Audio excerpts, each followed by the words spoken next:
आज यहाँ पर मैं बनाने जा रही हूँ दही भल्ले। उसके लिए मैंने यहाँ पर आलू लेकर बॉईल कर लिए थे, चने बॉईल कर लिए थे। उसके बाद यहाँ पे फलियों को मैंने भिगो कर रख लिया था। आपकी ज़ुबान में इसको क्या कहते हैं आपने नीचे कमेंट सेक्शन में मुझे ज़रूर बताना है। आलूओं को कट करके ऐड कर दिया, बंद गोभी को ऐड कर दिया। उसके बाद यहाँ पर मैंने प्याज ऐड कर दिया, इसको मैंने नमक लगा के अच्छी तरह से धो लिया था ताकि स्मेल ना आए।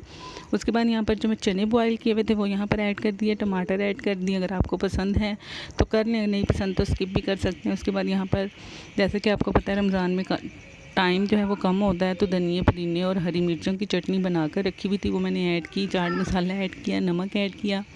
अच्छी तरह से सब चीज़ों को मिक्स करने के बाद दही को भलियों और बाकी सब चीज़ों के साथ ऐड कर दिया। अच्छी तरह से मिक्स करने के बाद हम इसको किसी प्लेट में, किसी डिश में निकाल लेंगे। तो ज़बरदस्त से हमारे दही भल्ले बनकर तैयार हो चुके हैं।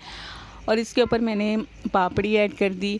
हर किसी की अलग अलग लैंग्वेज है और हर कोई उसी लैंग्वेज के लिहाज से चीज़ों के नाम भी लेते हैं। तो आप लोगों ने मुझे ज़रूर बताना है कि आप लोग दही भल्ले किस तरह बनाते हैं और आप किस कंट्री से हैं, किस मुल्क से हैं, किस शहर से मुझे देख रही हैं। कमेंट करके ज़रूर बताइएगा। नेक्स्ट वीडियो में मुलाकात होगी। अल्लाह हाफिज़।